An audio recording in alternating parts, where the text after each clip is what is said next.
우리 이 시간 저에 계신 분들과 인사 나누겠습니다. 항상 기뻐하십시오. 쉬지 말고 기도하십시오. 범사에 감사하십시오. 여기서 많이 들어봤던 말 아닙니까? 항상 기뻐하라. 쉬지 말고 기도하라. 범사에 감사하라. 그 다음에 뭐죠? 이것이 그리스도 예수 안에서 너희를 향하신 하나님의 뜻이니라. 저는 지금 이렇게 인사말을 하면서 우리 방송실에서 자막 띄워주기를 마음속으로 기대하고 있었는데, 우리 다시 한번 말씀을 한번 볼까요? 항상 기뻐하라부터 방송실 자막 좀 띄워주세요. 네, 우리 함께 우리 말씀 봉독합니다. 항상 기뻐하라. 쉬지 말고 기도하라. 범사에 감사하라. 이것이 그리스도 예수 안에서 너희를 향하신 하나님의 뜻이니라. 우리가 항상 기뻐하는 것, 쉬지 않고 기도하는 것, 범사에 감사하는 것, 이것이 무엇이라고요? 하나님이 우리를 향하신 하나님의 뜻이라는 거예요. 우리 영광교회 귀한 성도님들 어떠하십니까? 한 주간의 삶을 돌아봤을 때 매 순간마다 항상 기뻐하는 그 귀한 삶을 사셨습니까? 어떻게 이렇게 아멘이 한 번도 안 나올 수 있죠? 어떠십니까? 우리 귀한 성도님들 한 주간의 삶을 돌아볼 때 항상 기뻐할 수 있는 그 귀한 기쁨과 즐거움이 상 가운데 있으셨습니까? 네. 제가 이러한 이야기를 할 때마다 우리 성도님들 마음속으로 그렇게 얘기하실 것 같아요. 목사님, 항상 기뻐하면 좋죠. 그런데 기뻐할 일이 있어야 기뻐하죠. 정작 우리의 인생이 그런 것 같아요. 내가 예수 믿고 열심히 신앙생활하면 우리의 삶에 어떠한 어려움도 문제도 없이 형통하면서 참 매일마다 매 순간마다 기뻐하고 감사하는 그러한 삶을 살았으면 좋겠다라고 생각하고 신앙생활을 시작했습니다. 근데 정작 우리의 삶은 어떠합니까? 매 순간마다 항상 기뻐할 만한 그런 즐거운 일들이, 그런 행복한 일들이 우리의 삶 속에 계속되나요? 그렇지 않을 때가 참 많아요. 때론 내가 예수 믿는 자로서 살아갈 때 세상 속에서 불이익을 당하고 손해를 보는 경우들도 종종 자주 발생합니다. 제가 사역을 하면서 제가 발견한 한 가지가 있어요. 별로 좋은 건 아닌 것 같아요. 제가 사역을 하면서 어떤 사실을 발견했냐면, 열심히 신앙생활을 하는 사람들이 승진이 더디더라는 거예요. 진급에서 누락되는 경우가 참 많다라는 것을 제가 경험적으로 좀 터득을 했습니다. 물론 아닐 수도 있어요. 근데 제가 지금까지 사역을 해오면서 그런 기도 제목 참 많이 받았거든요. 목사님, 저희 남편이 직장생활 몇 년 차입니다. 그래서 이번에 진급을 해야 되고 이번에 승진을 해야 돼요. 그런데 재작년에도 누락이 됐고 작년에도 누락이 됐고, 그래서 올해는 꼭 승진을 해야 되는데 이 문제를 가지고 기도해 주세요. 그런 기도 제목을 참 많이 들었어요. 제가 한번 생각을 해봅니다. 왜 교회 안에서 이렇게 열심히 성실하게 열심히 살아가는 집사님이신데 왜 직장에서는 그렇게 승진이, 진급이 더딜까? 단순히 실력의 문제는 아닌 것 같아요. 우리가 살아가는 세상의 삶의 방법들이 그러하죠. 실력이 있고 없고로 그 사람을 승진시키면 참 좋은데 그렇지 않을 때가 참 많습니다. 우리가 이 세상을 살아가면서 뭐가 중요하다고 이야기합니까? 학연이 중요하고 혈연이 중요하고 지연이 중요하다는 그런 이야기 참 많이 듣죠. 내가 윗사람과 어떤 관계를 맺고 그 상급자와 좋은 관계를 맺으면 남들보다 빠르게 승진하거나 진급을 하는 경우들이 있고요. 반대로 그 관계가 그렇게 좋지 못하면 남들보다 빠르게 승진하거나 진급하지 못하는 그러한 모습들이 우리의 삶 가운데 있습니다. 직장 생활하면서 가장 중요한 것이 무엇입니까? 요즘에는 그런 표현이 없는 것 같아요. 그런데 옛날엔 술상무라는 표현이 있었습니다.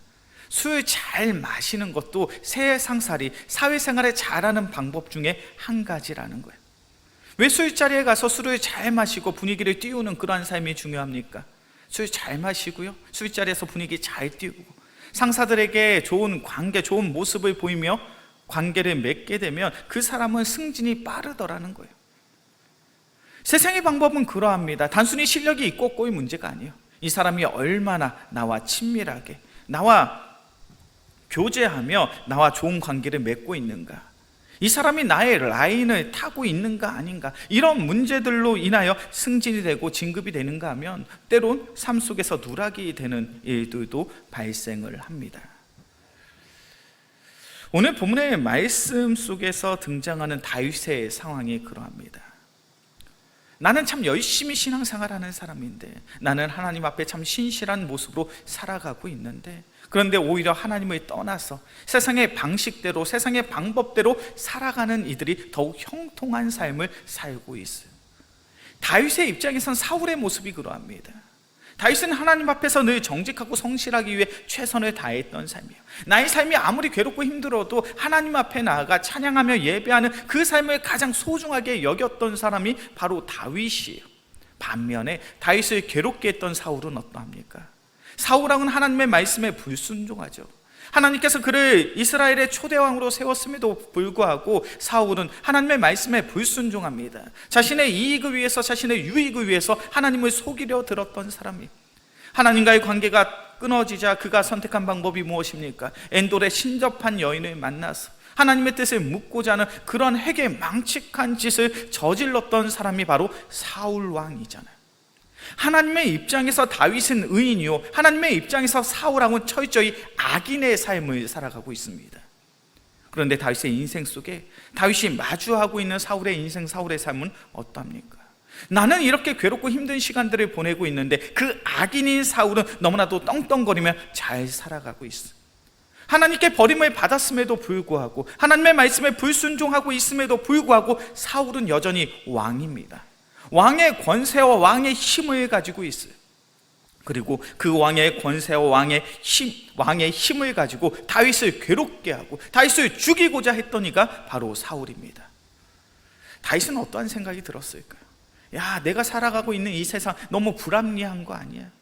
나는 하나님 앞에 이렇게 정직한데, 하나님 앞에 이렇게 성실한데, 하나님 앞에서 의인으로 살기 위하여 이렇게 애쓰고 노력하고 있는데 나의 인생은 너무나도 괴롭고 힘이 든데, 하나님을 떠나 살아가고 있는 저 사울의 인생은 어찌 저렇게 형통할 수 있는가? 어찌 저렇게 떵떵거리며 살아갈 수 있는가? 오늘 본문의 말씀이 바로 그러한 배경 속에서 쓰여진 찬양이에요. 오늘 본문의 말씀 시편 37편 1절의 말씀입니다. 시편 37편 1절의 말씀 함께 봉독합니다. 악을 행하는 자들 때문에 불평하지 말며 불의를 행하는 자들을 시기하지 말지어다. 시편 37편 1절의 말씀을 보니까 다윗이 무엇을 고백하고 있습니까? 악을 행하는 자들을 바라보며 내가 불평하지 말아야지. 악이들의 형통함을 바라보며 내가 시기하지 말고 질투하지 말아야지. 그 고백을 하고 있는 거예요. 지금 무엇을 전제하고 있습니까? 다윗이 이 세상을 바라보니 악인들이 잘 살고 있어요. 악인들이 잘 되고 있어요. 세상에 속하여 세상의 방식대로 살아가는 악인들은 잘 되고 성공하고 떵떵거리고 살아가고 있고요, 반면에 하나님의 편에 서서 하나님의 말씀에 순종함으로 살아가고 있는 나의 인생은 너무나도 괴롭고 힘든 거예요. 그러니 다윗이 무엇을 고백합니까? 악을 행하는 자들 때문에 불평하지 말자. 악을 행하는 자들 때문에 내가 시기하지 말고 질투하지 말자. 오늘 본문의 말씀이 우리에게 전하는 메시지가 무엇입니까? 우리가 살아가는 이 세상, 악인들이 형통하고 악인들이 잘 될 수 있어요.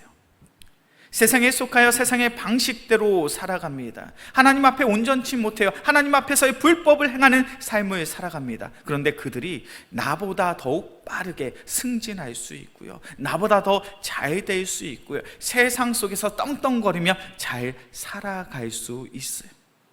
그러한 세상 속에 참된 믿음의 성도들은 어떠한 모습으로 살아가야 됩니까?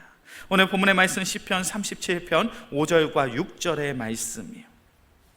시편 37편 5절과 6절의 말씀 함께 봉독합니다. 내 길을 여호와께 맡기라. 그를 의지하면 그가 이루시고 내 일을 빛같이 나타내시며 내 공의를 정오의 빛같이 하시리로다. 아멘. 우리가 살아가는 세상 속에 악인들이 잘 될 수 있습니다. 악인들이 형통할 수 있어요. 악인들이 떵떵거리며 살아가고 있어요. 이러한 불의가 판치는 세상 속에 참된 믿음의 성도는 어떻게 살아가라고요? 5절의 말씀을 보니까 어떻게 살아가라고 이야기합니까? 너희 길을 누구에게 맡기라? 하나님께 맡기라. 하나님을 의지하면 그가 의를 이루시고 너의 의를 빛같이 나타내시며 내 공의를 정의의 빛같이 하시리로다.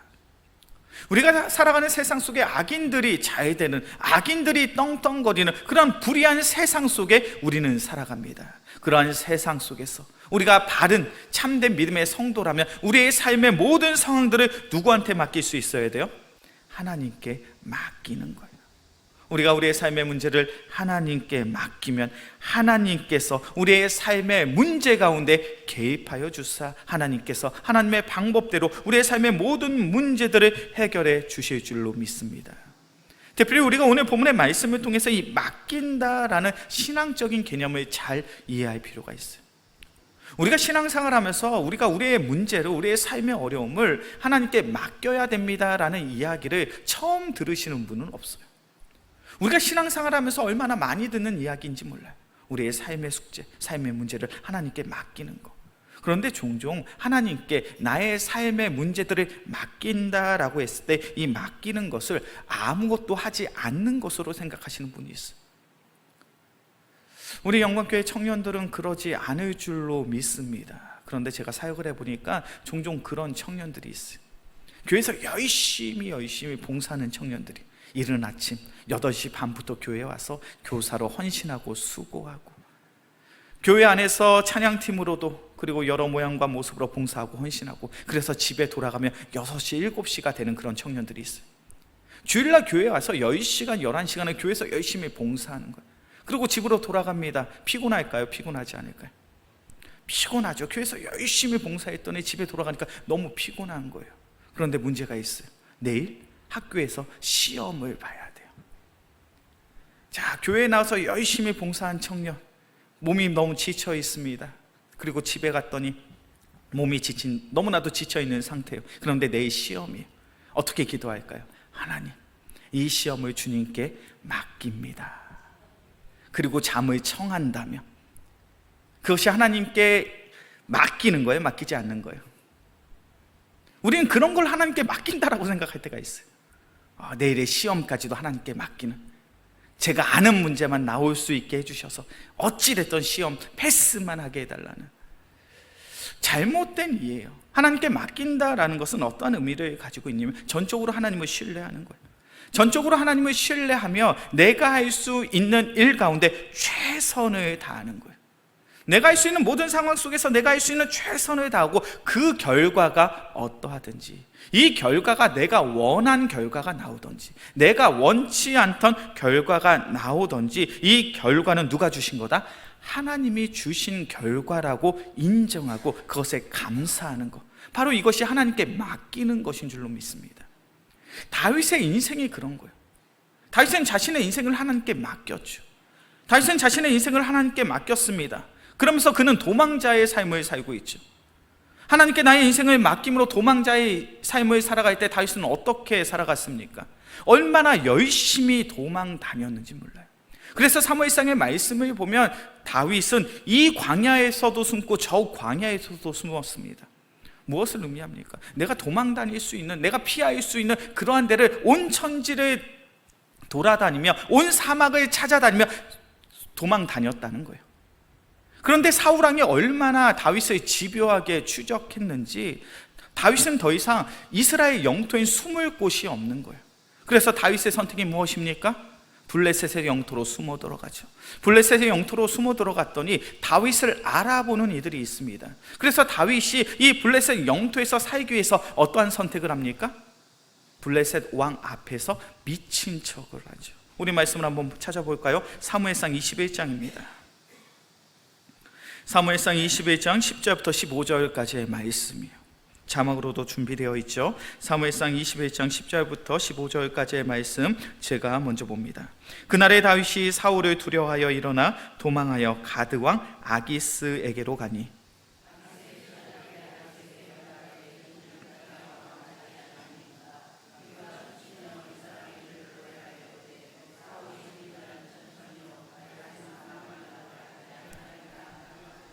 다윗이 이 말을 그의 마음에 두고 가드왕 아기스를 심히 두려워하여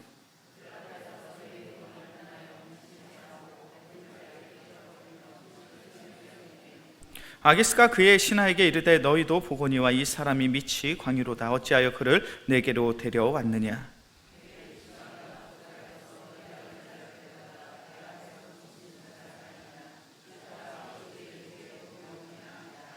아멘. 사무엘상 21장 10절부터 15절까지의 말씀을 보면 다윗이 블레셋 영토에 숨어들어서 미친 척함으로 자신의 생명을 구걸하고 연장하는 그 모습이 나타납니다. 한번 다윗의 입장에서 생각해 보셨으면 좋겠어요. 다윗과 블레셋은 어떤 관계에 있습니까?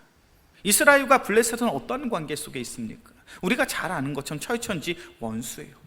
블레셋 군사들이 이스라엘 영토에 침략을 합니다. 그 땅을 쟁취하고자 하죠. 그래서 수많은 전쟁을 치른 이가 바로 다윗입니다. 수많은 블레셋과의 전쟁에서 다윗은 승리했어요. 그렇게 많은 여인들이 노래하죠. 사울은 천천히요, 다윗은 만만히로다. 다윗은 블레셋과의 전쟁에서 수많은 전쟁에서 승리의 업적을 쌓은 용맹한 장군이 바로 다윗입니다. 그런데 그 다윗이 사울왕의 추격을 피해서 살기 위해서 블레셋 영토로 숨어들었어요. 그런데 다윗이 너무나도 유명한 사람인 거예요. 그 성의 왕이, 그리고 많은 사람들이 다윗을 알아봅니다. 그래서 다윗은 이 블레셋 영토에서 죽임을 당할 수도 있는 그런 절대절명의 위기의 순간인 거예요. 그 순간 속에 다윗이 취한 방법이 무엇입니까? 미친 척하는 거죠. 침을 질질 흘리면서 문지방을 긁으면서. 블레셋 왕이 이야기합니다. 어찌 이 미치광이를 내 앞에 데려올 수 있겠느냐. 다윗의 입장에서 생각해 보셨으면 좋겠어요. 용맹한 장수요, 장군이었던 다윗이 살기 위해서 적왕 앞에서, 적군들 앞에서 미친 척을 합니다. 얼마나 자신의 인생이 초라하고 비참하게 느껴졌겠습니까? 그렇잖아요. 죽으면 그냥 죽는 거지. 내가 내 생명을 구걸하기 위해, 연장하기 위해 미친 척까지 해야 되나? 이런 생각이 들지 않겠습니까? 그런데 다윗은 미친 척을 해요. 미친 척함으로 자신의 생명을 연장받습니다. 구걸합니다. 그 방법으로 미친 척하여 생명을 연장한 다음에 다윗이 어떤 고백을 하는지 아십니까? 시편 34편 1절부터 4절까지의 말씀이요, 자막으로 준비되어 있죠? 우리 함께 봉독합니다. 내가 여호와를 항상 송축하며 내 입술로 항상 주를 찬양하리이다. 내 영혼이 여호와를 자랑하니 공고한 자들이 이를 듣고 기뻐하리로다. 나와 함께 여호와를 광대하시다 하며 함께 그의 이름을 높이세. 내가 여호와께 간구하며 내게 응답하시고 내 모든 두려움에서 나를 건지셨도다. 이 시편 34편은요, 표제라는 것이 있어요. 작은 제목이 있습니다. 그래서 성경을 지금 가지고 계신 분들은 시편 34편 1절을 보시면 그 위에 작은 글씨로 이렇게 쓰여져 있어요. 다윗이 아비멜렉 앞에서 미친 채 하다가 쫓겨나서 지은 시. 사무엘상 21장의 내용이죠. 다윗이 자신의 생명을 연장하기 위해서 구걸했던 그 비참한 미친 척했던 순간, 그 순간에 다윗은 이렇게 찬양하는 거예요. 내가 하나님을 항상 송축하며 내 입술로 항상 주를 찬양하리이다. 내 영혼이 여호와를 자랑하리니 공고한 자들이 이를 듣고 기뻐하리로다. 나와 함께 여호와를 광대하시다 하며 함께 그의 이름을 높이세. 내가 여호와께 간구하며 내게 응답하시고 내 모든 두려움에서 나를 건지셨도다. 이 찬양이 이해가 되십니까? 미친 척해서 간신히 생명을 연장받았는데 그의 마음속엔 하나님을 향한 찬양과 기쁨과 감사함이 있어요.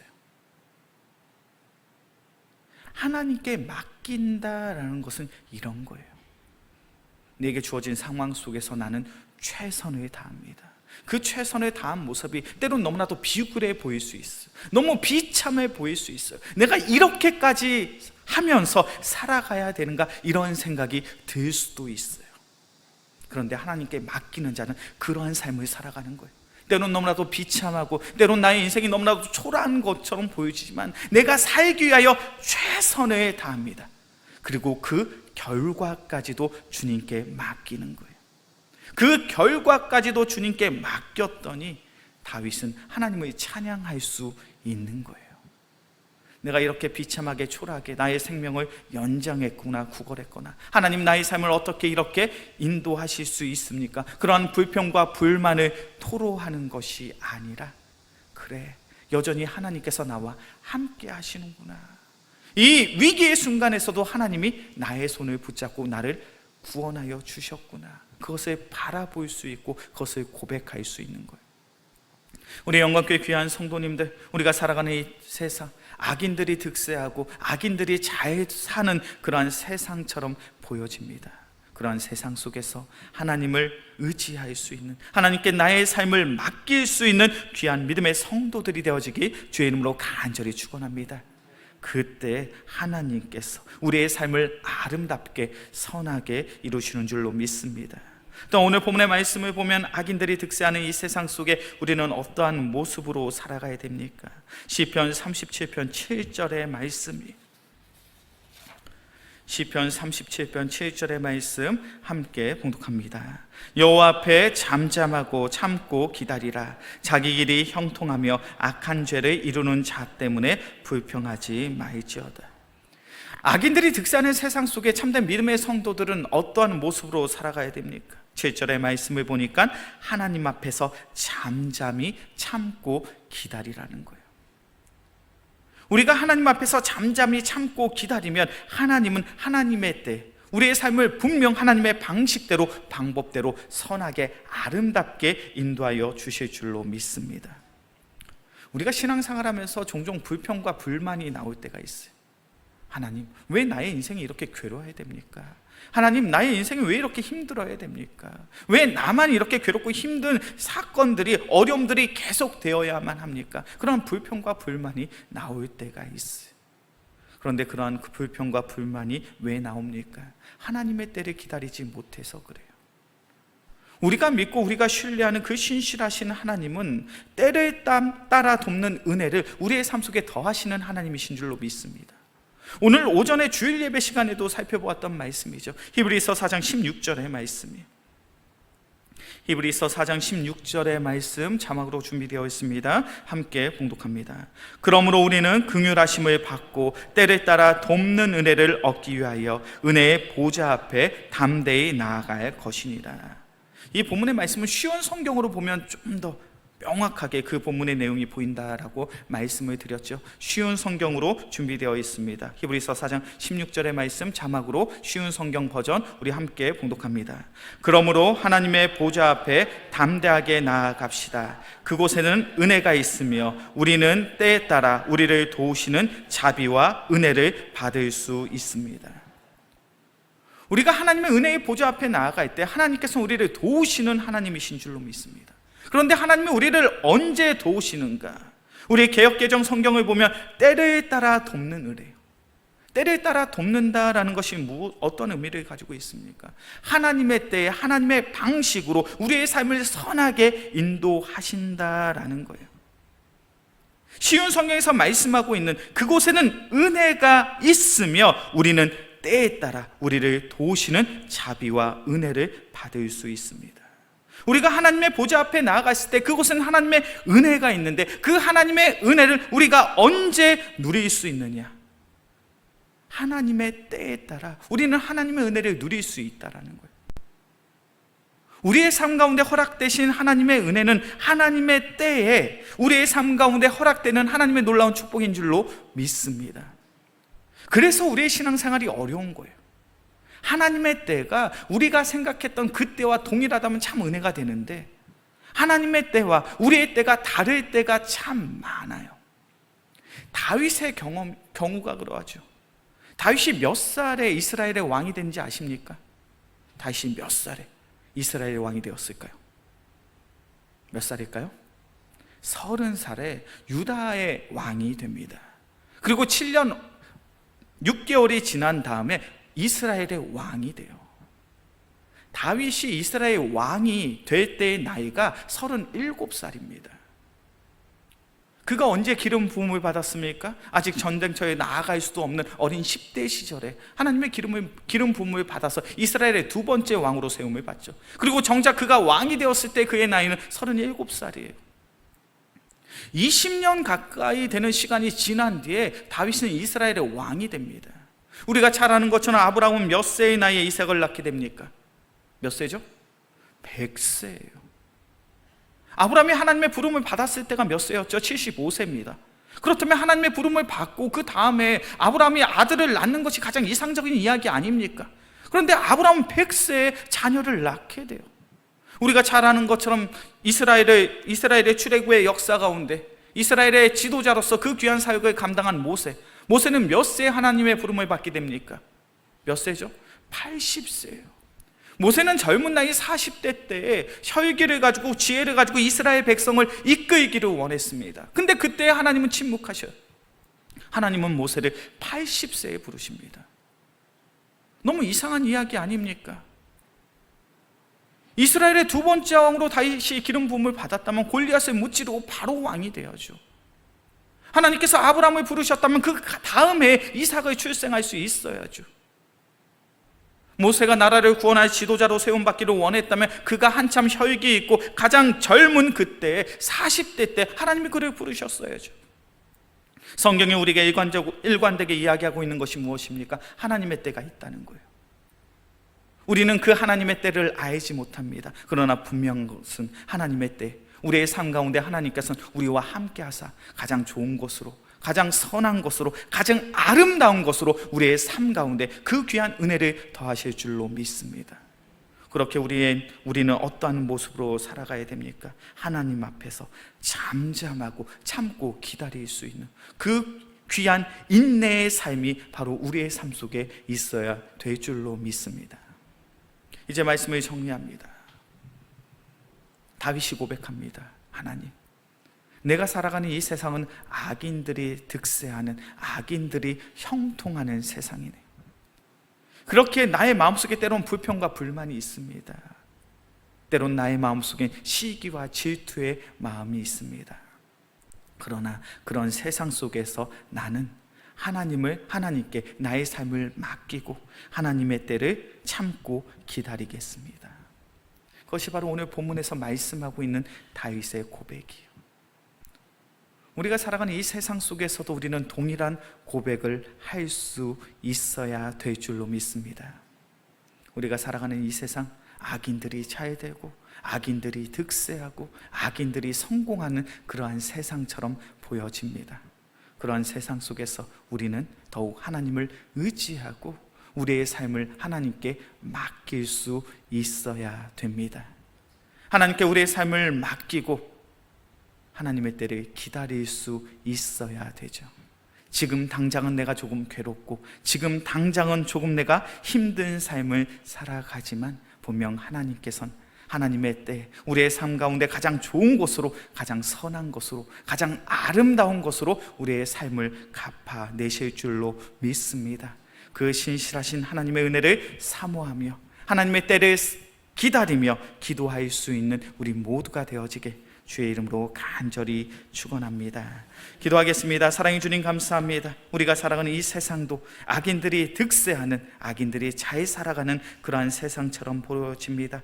그러한 세상 속에서 더욱 하나님을 의지하고 하나님께 우리의 삶을 맡기며 하나님의 때를 기다릴 수 있는 귀한 믿음의 성도들 되게 하여 주시옵소서. 그리하여 우리 영광께 귀한 성도들 하나님의 때 가장 좋은 것으로, 가장 선한 것으로, 가장 아름다운 것으로 갚으시는 하나님의 놀라운 사랑과 은혜를 누릴 수 있는 귀한 믿음의 성도들 되게 하여 주시옵소서. 이 모든 말씀 우리를 사랑하시는 예수 그리스도의 이름으로 기도합니다. 아멘.